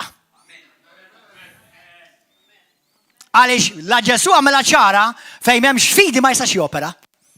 Mhux vera ta' għax il-pastor tiegħi għalli Alla jisamel li jrid x'in irid, mhux vera ta'. Mhux vera. Alla dejjem għandu bżonn il-poplu tiegħu jemmen biex jopera. Għaliex taħseb li Ġesu mar f'daru f'Nażaret u hu stess jgħidlek hemmhekk stajt jien ma stajtx nagħmel mirakli. Ma stajtx mhux ma rridx ta' ma setax. Da l-istess wieħed li qallhom jekk temnu kollox jistgħu jsir possibbli għalikom. Mark 6 minn vers 1 sa 6. Għalhekk qed ngħidilkom taqtax qalbek u speċjalment mal-kelma profetika li Alla tani għal dan ix-xahar, kompli jemmen u tieqafx temmen u tħallix qatra ta' dubju tidħol fik u toħroġ minn fommok. Għax minn dak li jimla l-qalb jitkellem il-fomm. Halleluja! U jekk hemm nies madwarek anke well-meaning li jfessulek u imma ħanejlek forsi forsi mhux għalissa. U forsi Alla jrid jgħalmek xi ħaġa.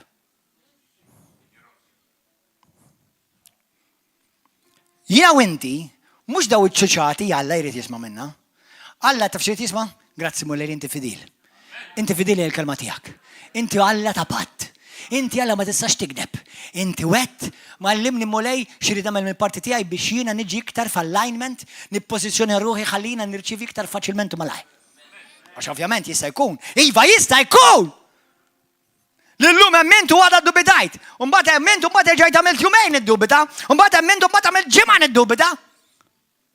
U naqraw ġakbu kapitlu 1 ħatara xejlek tirċievi l-Mulej, x'irċievi nagħmel il-Mulej min jagħmel hekk. 0.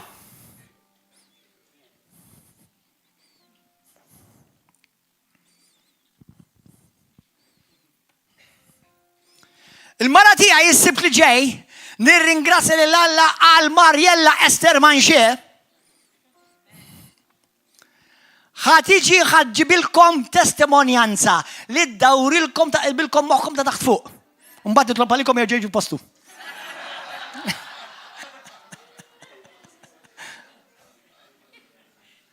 Mhux anke l-mara tiegħek mardek. Jiena naf li l-mart ma jiġi qatt minn Alla. Imma naf li Alla jimfejjaq il-mart.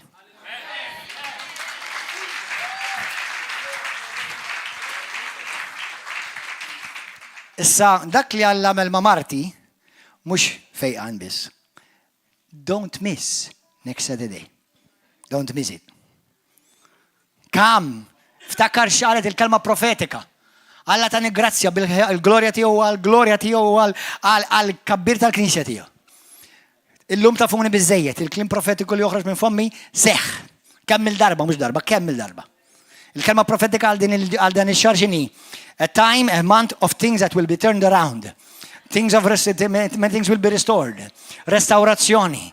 Hallelujah. It's payback time. Hallelujah. It's restoration time. It's for you to receive back what you've lost in the mighty name of Jesus. Hallelujah. Amen. Gloria lil Mulej Qaddis. Hallelujah.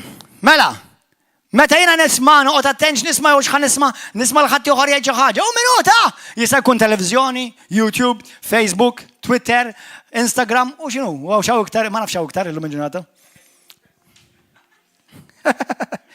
IPTV. One.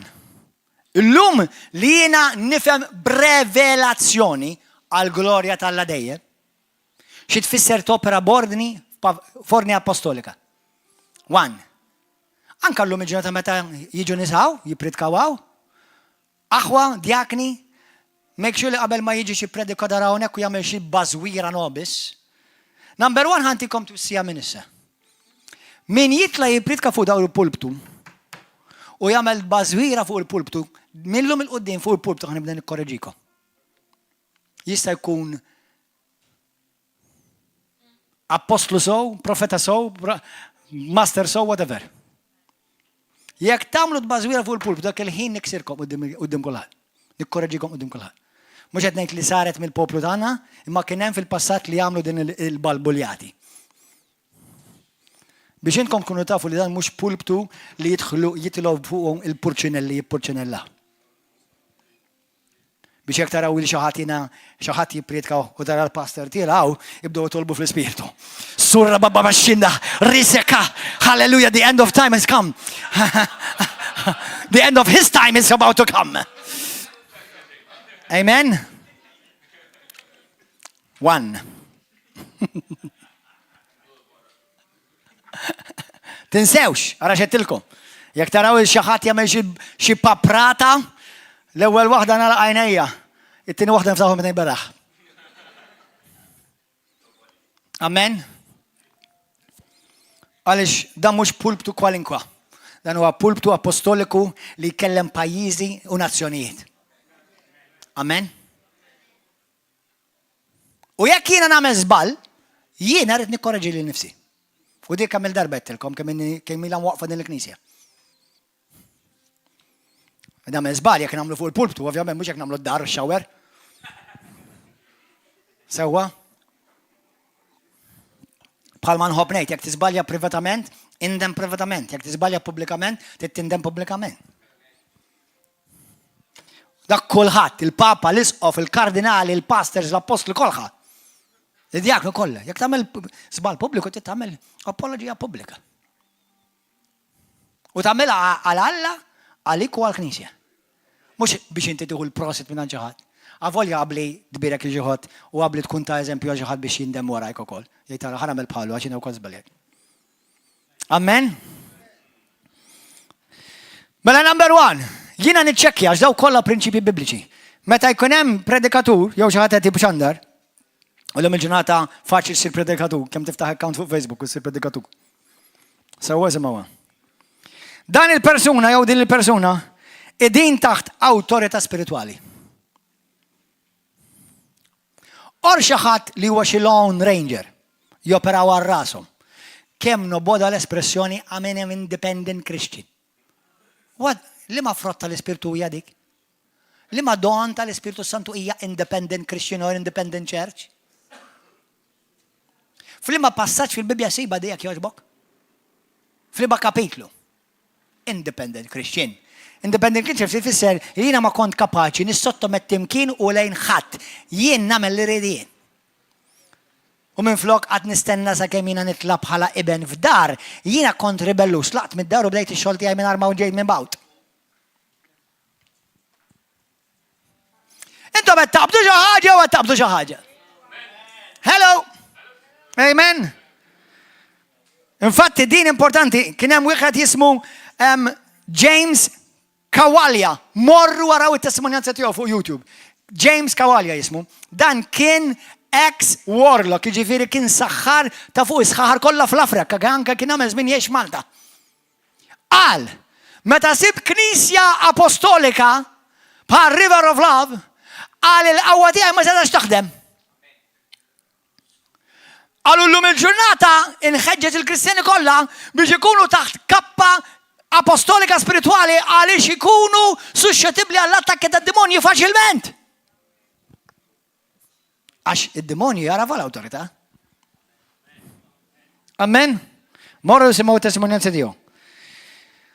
One, dil-persuna li qed ixxandar jew qed nisma' dan jopera f'dottrina u awtorità apostolika. Hemm awtorità fuqu, jew jagħmel li jrid.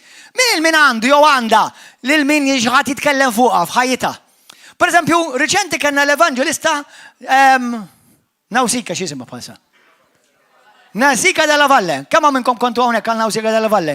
Mara talla mbirka minn Alla kienet mara, kienet attriċi, kienet modella, kienet ġurnalista ġewwa l-Italja famużissima. Di wara tħajja tal-mulej, il-mulej poġġija taħt din il-kappa spirituali apostolika ġewwa Milan illum il-ġurnata. U għalkli jina l-knisja tijaj, fejna nopera u minna nivjaġġa ovvjament, un-lura mur-knisja. Għalkli l-apostli li huma fuq spirituali jgħidu li jina rrit nkun hawnhekk matul xi darba fix-xahar jekk nkun fl-Italja ma hemm drabi fejn rrit nkun hemmhekk, ma jistax nkun noqgħod nivvjaġġa waħdu qatt ma mmur taħt il-kappa spirituali d-dar tiegħi. Meta jiena kont noqgħod l-Amerika, jiena kont nivvjaġġa bħala evangelist. Imma jrid ikun matul il-ġranet u xi weekend irid ikun hemmhekk, ħanirċievi. Għax inkella faċilment titlifat tad-DNA spirituali ta'. Immaġina inti bħal ulied li jkunu ilhom ma jmorru għandhom u missierhom. Tinnota jitilfuha dik il-connection. Anke ma moħħu missierek tal-ġisem. Titlifa. Anke ma' uliedek. Naf li inti mhux ħadd tikkakmat ma' uliedek jekk huma miż-żewġin u nifhem dik. U jiena ma nistax noqgħod tikkakmat ma' ommi missieru nifhem wkoll. Ma nistax kun qatt ma mmur narhom, qatt ma taħi magħhom. Titlifa dik imbagħad. U jekk intom tinnotaw jekk tafmu kif joperaw l-affarijiet fin-naturali jew joperaw l-istess spiritual. Għax aħna familja. Qed tifhmu aħwa. Pont 3. Minu jippriedka jew min huma. Dan għandhom missier spirituali jew nkella vagabondi. Jew kollha huma kif tgħidha? Orfni. Fil-ħajja tagħhom. Min jagħtihom l-istruzzjonijiet? Min jikkoreġġihom jekk jagħmlu xi paprata? Li jistgħu faċli jagħmluhom. Min iċanfarhom? Jekk jagħmlu xi bużullotta. Amen? Pont 4. Jekk qgħod attent, jekk dal-personalità, taf kemm hemm predikaturi fuq YouTube u Facebook li m'għandhomx knisja u mhumiex taħt kappa spiritwali fejn huma kontabbli huma cover. Fejn tmur knisja, imkien. U għaliex? Minu l-passer tiegħek m'għandix. Ġimgħa l-oħra. Mela ġimgħa l-oħra ntqajt ma' raġel kien jiġi hawnhekk bil-familja tiegħu konna. Kienu bil-familja. Waħda minn mit-tfal tal-familja spiċċat tant bdiet tisma' ħmerijiet u valenu li saret saħħara ġo dara stess. Qalet il-lomma missiera u l-luli dominaw. Morru ġo knisja u għalatom. Morru ġo knisja oħra għalatom. Issa jagħmlu knisja ġo dar. Int qgħid magħhom kummazzjoni qgħid ma' miegħu fit-triq. U għetlu għaw sar minnek int fejn mar, fejn rasek. Għalli aħna ntaqgħu id-dar naqraw il-Bibja fl-imkien. Qedlu inti temmenx taqra. Qedlu inti issa ġifieri sibt il-pastor tal-filmi tiegħek. Qedlu inti m'intix tinduna li topera f'diżordni u f'ribelljoni. Meklux li għandek it-tifla tiegħek li tagħmel fik li tgħid f'ġedarek hemm li għadmoni. Kont tafa di. Għax hija Ġeżebel, naħseb Ġeżebella tal-Ġeżebelli kollha. Kont taf. Ieħor, ma kienx jiġi River of Love, dan minn barra Malta. Għaj magħhom nies vera ħelwin tal-mulej, minn barra pajjiż oħra jiġi dawn. U vera ħelwin, u vera jħobbu lil Alla. U qedlu allura minnu l-passer tiegħek? Dwejn kien miegħi, u Mattju kanu. Qedlu minnu l-passer? Għalli m'għandix passer, m'għandix passer. Immaġina, aħna familja, ma m'għandniex missier. Ħanejlek, in the natural. Ma rrid ninsulta lil ħadd, imma riċerki juru fejn m'hemmx missier, it's always problems in the family that are unnecessary. Mhux għax il-familja ħadd ma jkollhomx problemi, imma jsiru orfni għax m'hemmx tfal, m'hemmx identità ta' missier. Anka fil-familja naturali, għax kemm ibagħtu tfal mingħajr ir-rwol ta' missier u anka hom. Qedlu m'għandkomx pass, Għalli għetlu mela min jappuntawkom lilkom, min appuntak lilek, per eżempju. Għalli aħna nappuntaw, jina nappunta l-dada, jappunta l-dada. Tħassartu ħanejlek, għax kont lest ħanti ħasla ma he was very sweet and gracious u ma tajtilux il-ħasla. Just għamiklu naqra. Għax infatti qabel ma jenetlu xaħġa believe it or not, għalli infatti għalli passi għalli ma taġobniex kif noperaw fil-Knisja tiegħi, għalhekk li nħobba l-Knisja tiegħi għalli ma taġobniex kif noperaw, għalli din hija ħaġa vera għalimnek, għalli din hija l-ħaġa li tobbaderjani fil-Knisja tiegħi. Issa nkun sinċir u gracious. Għaw Kristjani operaw hekk, mhux għax huma ribellużi neċessarjament, għax ma jafux. They lack the knowledge, m'għandhomx il-formazzjoni. Skużawni ħanejdilkom u nagħtu glorja lill-Alla. Imma ma tkun ma tafux kemm intom imberkin ta'. Jiena minix just a good old G.I. Joe that just came and popped up. I was sent, aħo. And I believe that anyone who truly wants to operate in divine order, u nemmen xi ħadd irid jopera vera f'ordni divina, irid jiġi mibgħut, mhux just about to telaq. Be a sent one, not just a went one. U taf kemm hemm fuq l-internet u fuq il-Facebook, they just went. They were never sent. Knejjes Malta hekk ukoll hawn xi wħud. Raħ xi ħadd ħadha kontra l-pastor, qabad iċ-ċirku tan-nies li ħadem magħhom u jibda il-fellowship. Illum għandhom knisja. Xi tip ta' knisja. Ħobbu lil Kristu. Imma tioperaw barra mill-ordni. B'kull rispett, nħobbhom. Nixtieqlhom il-ġid. Sorry, m'intix ħatarena opera magħhom żgur. Żgur. Għax jiena minix ħanapprova u napplawdja l-ebda tip ta' rebellioni.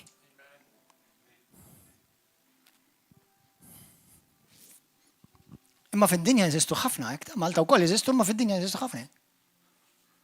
Mhux għalhekk povru Kristu Ġesu. Ġesu ġej għal din id-diżastru. Issa nirringrazzjaw il-Alla l-Missier li ben Ġesu Kristu Spiritu Santu li permezz ta' Ġesu bissa san salvati. Imma ħanejlek, fissa fejn hemm innuqqas tarfien nagħlqu għajn waħda, ma fejn hemm l-arfin u hemm ir-rebellioni ftħu hemm beraħit ngħidha. Għax jiġi skandlu għal ġisem ta' Kristu, skandlu qoddim id-dinja. Aħseb wara meta naraw ministri attakkaw ministeri oħra. U f'Malta saret. Pastors jattakkaw pastors fuq YouTube. Xaru kaza men. Jew xi pastor jikteb itra u jivvalena l-pastors l-oħra kontra pastor paragorali, knisja. Saret f'Malta. Aru kaza lik. Shame on you.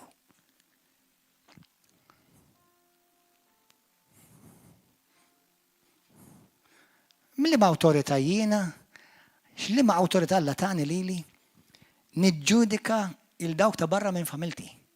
Jiena l-ulidi niġġudika u niddixxiplina għax dawk jien dawk rabbejtu.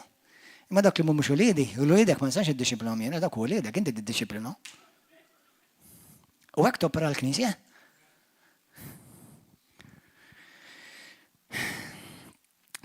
Amen. Hemm missier spiritwali, dar-raġel dal-mara għandhom missier spiritwali. U jekk għandhom id-din f'obbedjenza ma' dan il-missier u dilhom. Hemm ġifieri hemm ħafna xi talmu aħwa, qed tieħdu biġi.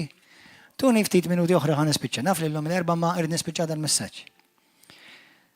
Iċċekkjaw li meta tisimgħu jippretka, ħanejkom aħwa daw ħafna minni, aw minnhom ikunu mqarqgħu ma jafux li qed jagħmlu żball. Imma minnhom ukoll jafu li qed jiżbalja.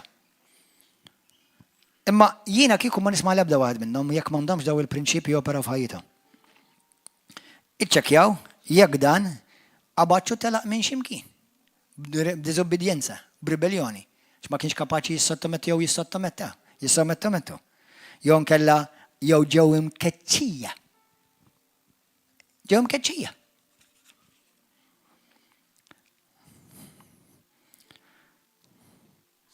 ċeqara iċċekkjaw jekk għandhomx kontabilità spiritwali fuqhom.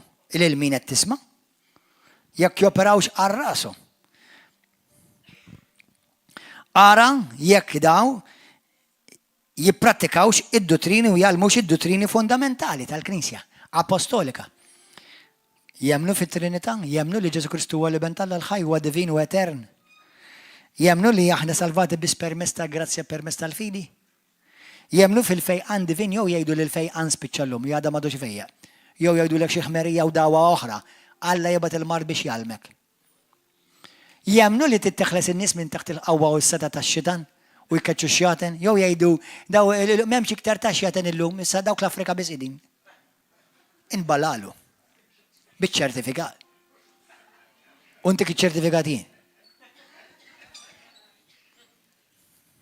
Jemnu fid-doni tal-Ispirtu Santu, id-disa doni tal-Ispirtu Santu. U l-frott tal-Ispirtu Santu, ma speċjalment id-doni. Għax id-doni huwa dak li jagħmlu l-Knisja soprannaturali. Jemnu li inti tittejx ħajja ikkonsagrata għal Kristu, jew pereżempju jemnu li inti tista' tagħmel li trid Alla salvak xorta waħda u inti ġifieri tagħmel li tiġi meta ngħidu ġifieri hawn nies, hawn komunitajiet f'Malta li jekk inti poġġut ituk il-barka. Jekk inti poġġut raġel u raġel ituk il-barka. Mara u mara jtuk il-barka.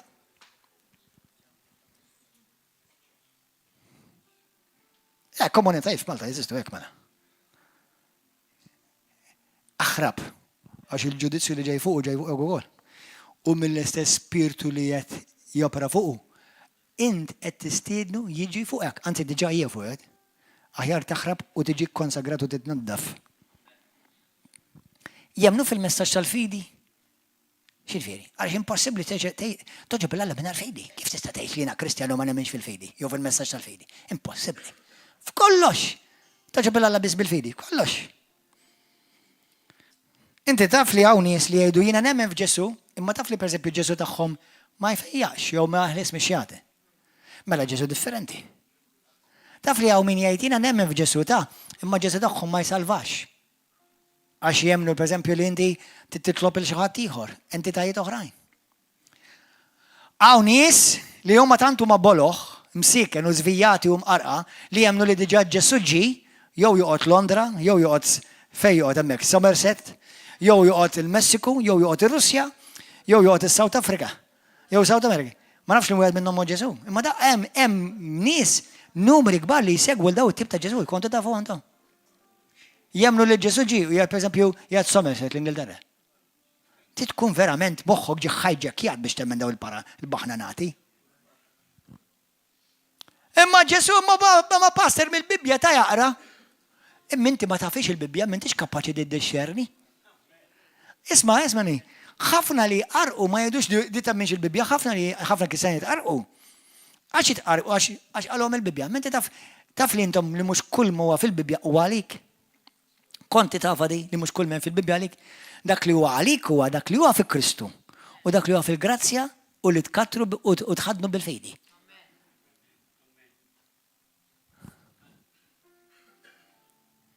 Jina u inti ma taħna l-ebda liġi, jekk xi ħadd irid jilbes iswed biss ta' affarijiet tiegħek, ma tagħmilx liġi.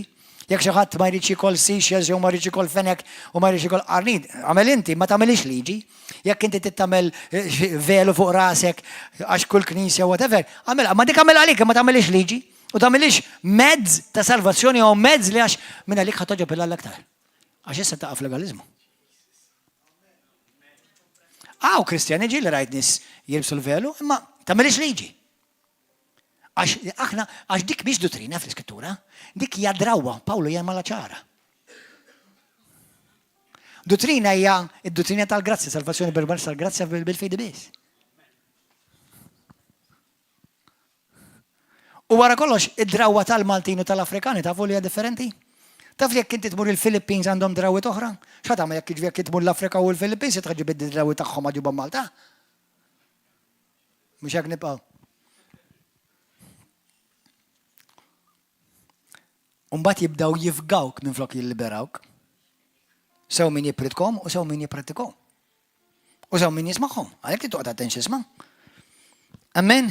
Per eżempju hawnhekk hawn aħwa l-Indjani. Per eżempju hawnhekk hawn brother Navin. Meta jarani, Josiah, come quickly here. Navin u Indjani, no, you stay there, brother. No, brother. No, I'm using him as an example. So, daj il-pastor u jiena Navin, jew nkella xi brother mill-Afrika, mill-Niġerja. Daw għandhom kultura. Issa għalina dik, Navin, dinġinu, for all of you brothers. Għalina dik hija d-dawwa xi isek tadorani. Imma fil-kultura tagħhom u mamdorinek biex jonoraw il-Alla, il-persona tal-Alla. Issa, brothers and sisters from India, from Africa, don't do that in Malta. It doesn't fit culturally. Okay? I know you have a good heart and you mean well. Imma qed tifhmu? Imma immaġina da. Pastor millum il-qudiem Kif tibda tidħol jibda bużulek idejk? Għalhekk aħna xi kultant naraw videos ta' ġewwa l-Afrika u jibdew jinżlu jew x'inhu ma jagħmlu. Għax il-kultura għandhom kulturi hekk.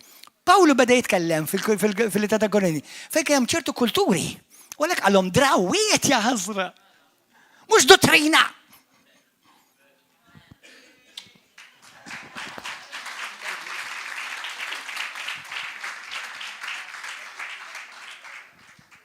Qed tifhmu aħwa, qed tieħdu pjaċir. Alleluja, grazzi Ġesu. Jgħidlu grazzi mulej. Amen. Għodu attenti li ċertu predikaturi telqu minn ċertu basics. Jipritkaw per eżempju fuq Ġesu, imma l-Ispirtu Santu jħalluh barra. Per eżempju, għandna krejjes Malta u anke madwar id-dinja. Li aħna nagħmlu taf l-Ispirtu Santu. Imma l-Ispirtu tagħhom mutu. Qatt ma jipprovedizza, qatt ma jitkellmu bl-ilsna, qatt ma jinterpretaw l-ilsna, għax id-doni ċaħduhom mela dan huwa Spiritu Santu mutu. Mela mhux l-istess Spiritu Santu. It-teg l-istess, imma kif joperaw differenti. Għax ċaħdu l-Ispirtu Santu. Intom kontu tafu fit-tieni Timotju, isimgħu kapitlu 3 vers 5 jgħidek Pawlu jgħidek kara, nies li jiġħdu l-qawwa talla minkejja li minn barra jagħmlu ta' tajbin, ta' reliġjużi. Nies bħal daw aħrabhom. Il-kelma talla dik. Amen. Għalhekk għaddejnilkom oqgħodu attenti jeżis aħwa. Għax mhux kull min jgħid għax Ġesu u għax l-Ispirtu Santu bil-fors qed jirreferu l-istess Ġesu tal-Iskrittura, tat-Testament ġdid. Amen aħwa.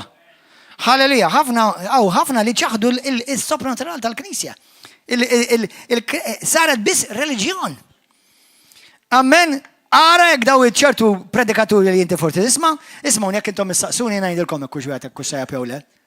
Sewwa, ngħidilkom hekk biex imbalanċjati jew le. Araw jekk joperaw jemnu fil-5 ministeri li jissemmew fl-Atti tal-Apostli, kapitlu 13, Atti tal-Apostli 6, Atti tal-Apostli Efesin kapitlu 4, fej jisemmejlek l-Apostlu, l-Profeta, il-Raj, l-Evangelisti, l-Amlim. 5 ministeri li għadhom joperaw Ġesu krom tom il-Knisja. Għaliex joperaw f'tejn minnhom da. Għaliex daw il-tlieta l-huma jew tnejn l-huma jiġħduhom. Mela mhux l-istess Ġesu, tara mhux l-istess Ġesu. Amen. U ħan ispiċċa bdi, pjanista ja sabiħ. Talmu lej. Ma jkollok xejn taqsam, kulħadd jgħid ma jkollok xejn naqsam. Tisma' l-ebda predikaturi hekk imsejħa ministri hekk imsejħa b'xi mod li jattakkaw pastors u rajja tal-mulej. Fuq għalli jattakkawhom bisimhom għaxhom hemm wieħed tal-biża' kemm huwa giddieb huwa verament ġurdin tad-drenaġġ. Issa tnejtek mhux ħajdilkom ismu, imma verek. Kemmu, mamma mia, mimli kif inhu mħassar. U suppost huwa għallim, u tgħidx kemm huwa bravu bil-bibjeda. Suppost. Kif ma tibżax minn Alla tattakka nies tal-Alla? Jien qed nindirizza dottrini, mhux qed nindirizza l-ebda bniedem. Dottrini huwa fil-responsabilità tiegħi bħala pastor raj misser spirituali apostlu nindirizza dawn l-affarijiet mingħajr ma nattakka bniedem. Number 1 ftakar, kull bniedem huwa mifdi mid-dem ta' Kristu. Ġesu mit għal kull bniedem. Dak li inti qed tarmi Ġesu mit għalih. Jaf li Ġesu li hemm nies li huma mħassra. U għalhekk iridan jitolbu għalihom biex forsi jindmu. Mamma mia, ma jkollkom xejn taqsmu ma' daw it-tip ta' ministri aħwa. Għax din hija tiddannak, tikkundannak u ma ġibekx pożizzjoni favorevoli qudiem Alla fil-jum tal-ġudizzju, immaġinak inti tmut u tattakka n-nies tal-Alla. Għejdli kif ħatidher qudiem Alla qaddis. Bidejk bid-dem, mċabsa bid-dem. Għax inti qed toqtol. Qed tħammeġ. Issa bħala pastor, bħala apostlu, jiena rrid nindirizza ċertu affarijiet għall-Knisja. Dak huwa xogħli u fir-responsabilità u d-dmir tiegħi li nagħmlu. Imma għodu attenti ma jkollkom xejn x'aqsmu dawn l-affarijiet, amen? Halleluja. Kunu attenti aħwa. Għodu attenti x'tisimgħu, please.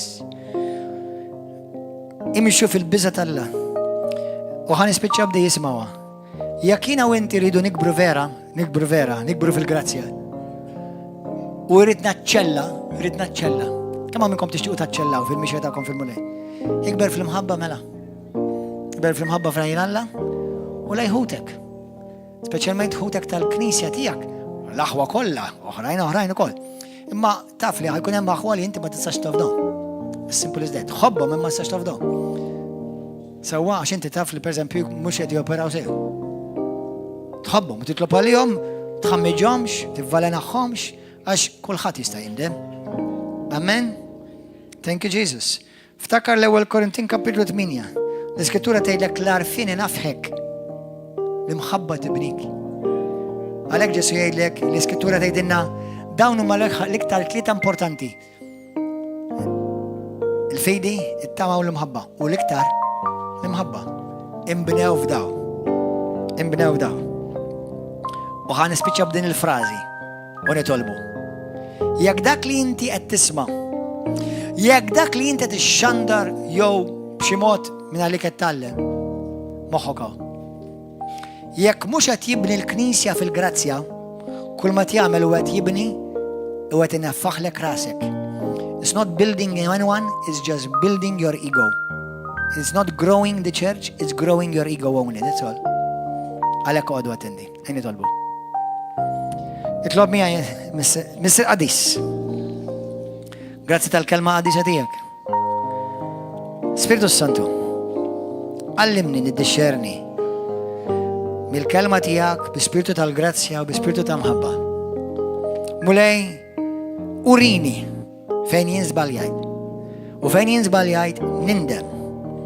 مولاي أديس بروتجي لي قلبي وبروتجي لي سميخ تياي تودنية مش ما نخلي شيء اللي يبعدني منك اللي يمرضني سبيريتوالمنت يدخل في قلبي مولاي قديس جراتسي تدم بريتسيوس جيسو عش ما داك اللي جيسو عمل فوق الصليب ين ما نستنزيد شيء عليك بالبدو الآخر انت الالفا والاوميجا انت المولاي تياي الله تياي والسلفاتور تياي عليك ليلك بس ناتي كل جلوريا وتفهير مولاي بيرك البوبلو تياك الدوك لمولاي لجوم أرقى في الخرينة كبيرة تياك وجراتسيا تياك أتيهم الجراتسيا يرى ويندبوا مولاي يرسقوا عليك يرجلوا علي الألطة المسير لتخبط بمحبة لي كل وقت من وليدك مولاي أغفر لهم أتيهم الجراتسيا يفتح لهم عينيهم باركهم مولاي جسو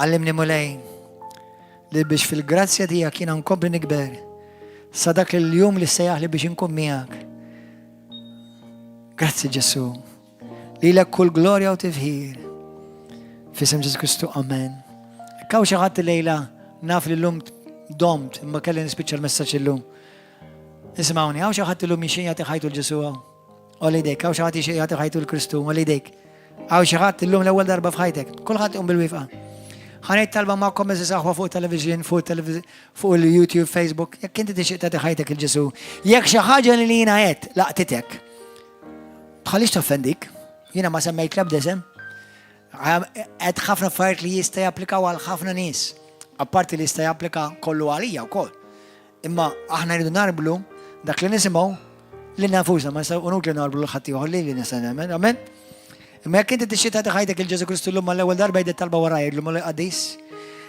عند بظنك في الحياة هاي كون أنت السيتو السالفاتور تحيتي سالفاني permessa l-grazzja tiegħek business tansalva jiena nemmen inti li benta l-ħaj mit-talija fuq is-salib u li permess tal-mewt u l-qawmin tiegħek insalvajtni ejja bħajti poġġi fuq it-tron ta' ħajti għatini s-saħħa mulej biex inkun il-persuna li sejħt li biex inkun millum il-qoddim għatini l-grazzja tiegħek għatini l-erf u d-discerniment biex narbel sew x'nisma' u lil min nisma' u kif nisma' ħalli ma nħalli l-ebda żerrija ta' talim ħażin mulej dutrini ħżina jaqlawni u għaxtuni mill-pjan divin li Alla għandu għalija lilek mulej qaddis kull glorja u tifħir f'isem Ġesu Kristu amen jekk di talba ta' minn qalbek kullu ma l-ewwel darba tgħidan inti salvat maħfur nubitek kollha maħfura maħsul bid-dem ta' Kristu llum Alla jsejħlek ibni u binti għażiża nħeġġek biex tibda taqra l-Bibja tkellem għal mulej fit-talb ringrazzjah faħru ويا شيرك كل ما كل نهار 4 ونهار 6 في السبع تفلاشيه جوا ريفر اوف لاف والخط في الأوضة فلاشة.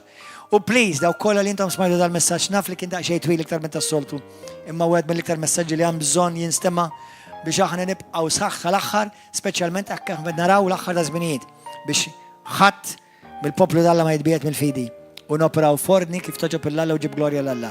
الباتشي معكم نراوكم السبت الجاي.